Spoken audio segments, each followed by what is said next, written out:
Residential report writing and case studies, chapter 3, ending quiz, page 34.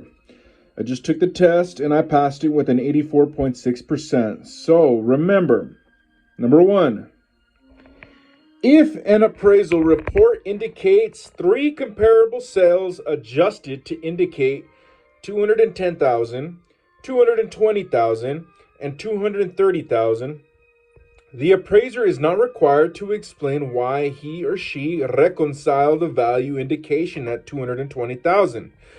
True or false? You said false, and that was correct. Number 2, Jorge is preparing an appraisal report for use in a divorce proceeding.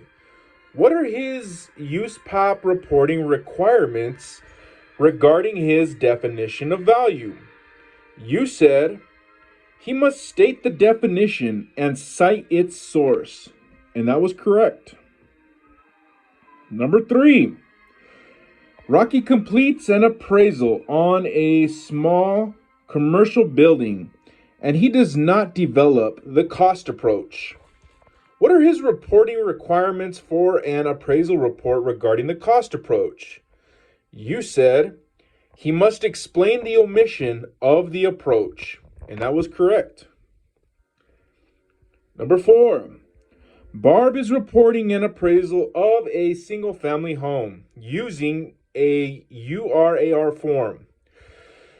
What is the best way to ensure that her report meets the requirements for an appraisal report? You said meet the minimum content requirements set forth in USPAP, and that is correct. Number 5, when an opinion of exposure time is developed, it must also be blank. You said reported, and that is correct.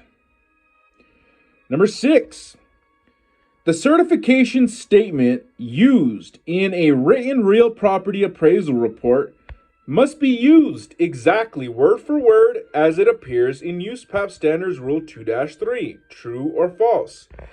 You said true, and that is incorrect. The correct answer was false. The certification used must be similar in content to USPAP. It does not have to be word for word. Chapter 3, SR 2-2, Roman numeral 11. Number 7, Zoe is asked to provide an oral appraisal report. What is the USPAP requirement for oral reports? You said, to the extent possible and appropriate, oral appraisal reports must meet the requirements for an appraisal report. And that was correct. Number 8, a real property appraisal report must contain sufficient information to allow blank to understand the scope of work. You said intended users, and that was correct.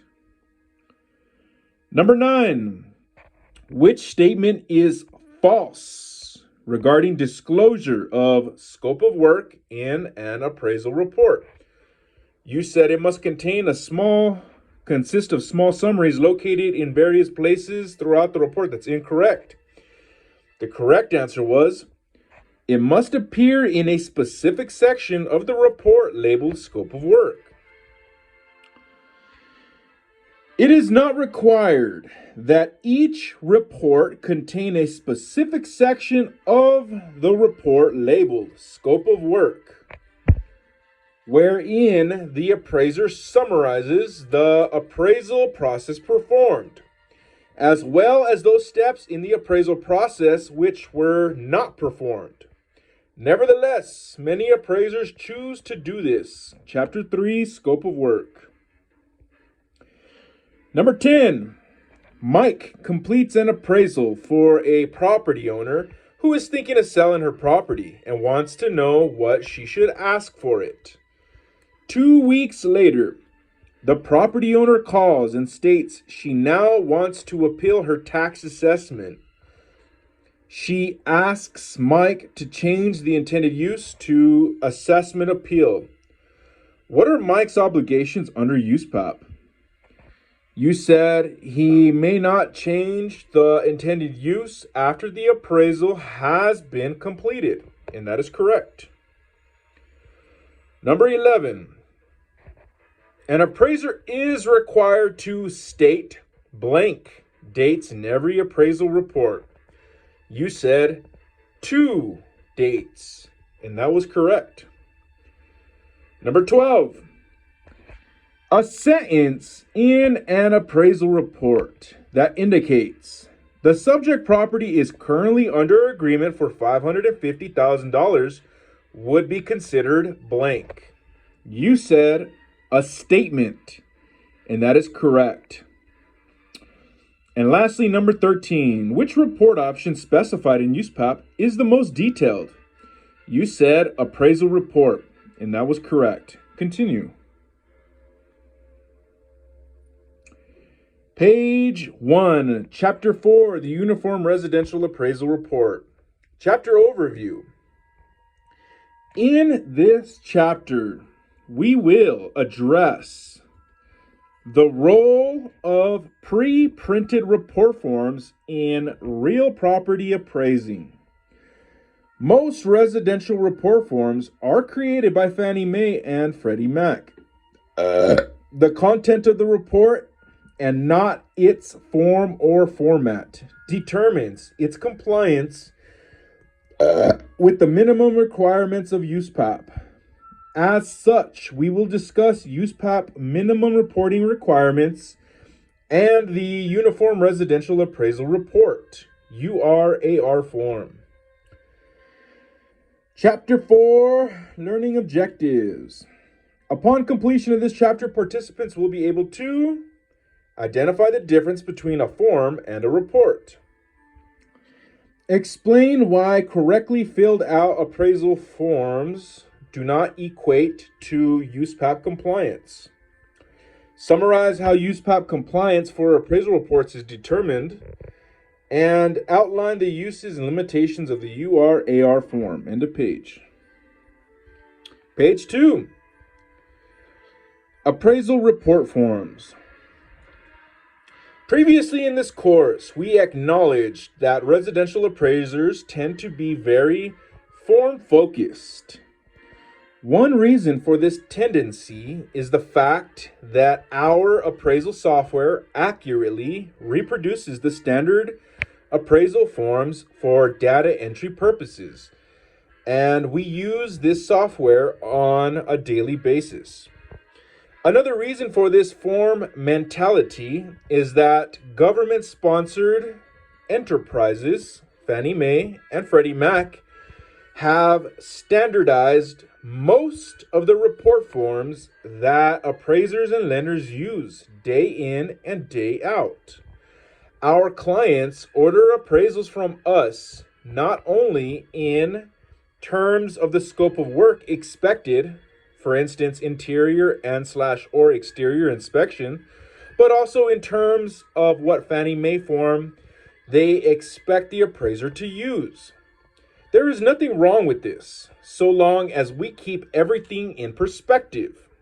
Simply put, the appraisal development process is not dependent upon the type of form used to report the assignment results. This is why the appraisal development and reporting functions are governed by different USPAP standards. End of page. Page 3, Fannie and Freddie. Fannie Mae and Freddie Mac are the two largest secondary market purchasers of residential mortgages in the United States. They were established and operated as government-sponsored enterprises, GSEs. However, they were both placed in government conservatorship in 2008, and there is currently much discussion on exactly what is going to be done with them. The Federal Housing Finance Agency, FHFA, is currently overseeing the general operations of the two mortgage giants. However, from an appraiser's perspective, Fannie and Freddie continue to operate as they always have. They purchase loans and they periodically issue announcements that affect the way appraisers develop and report appraisals for secondary market loans. For appraisers, compliance with these guidelines would be considered an assignment condition in the preparation of an appraisal for an originating lender who sells loans to Fannie Mae or Freddie Mac. For the 2018 through 2019 edition of USPAP, the AASB created a definition for assignment conditions. It had not been specifically defined before. Here is the definition. Assignment conditions.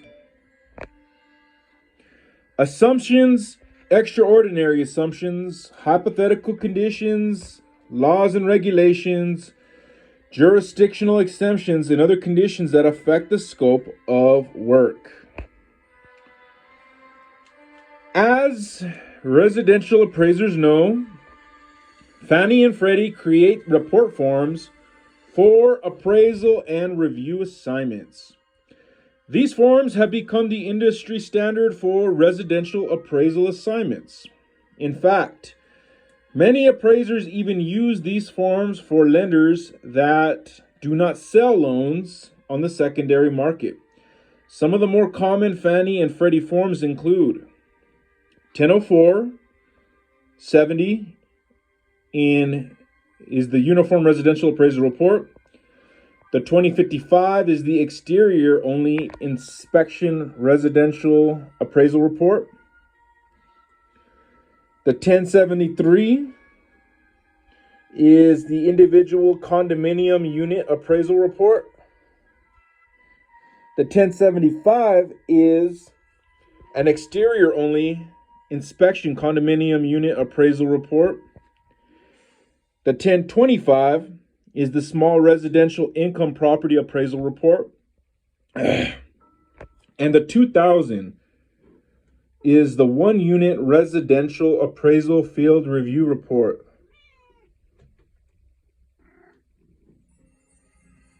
In the above list, the first number on the left is the Fannie Mae designation number. The Freddie Mac numbers appear in parentheses. The Freddie Mac numbers were 70 for the URAR, the 2055 for the Exterior Only Inspection for the Residential Appraisal Report, the 465 for the Individual Condominium Unit, the 466 for the Exterior Only Inspection Condo, the 72 for the Small Residential Income, and the 1032 for the One Unit Residential Appraisal Field Review Report. For purposes of simplicity and consistency, we will use the Fannie Mae form numbers when referring to these forms in this course. Fannie Mae and Freddie Mac have identified these specific appraisal reporting forms for the various types of real property loans that they purchase from originating lenders.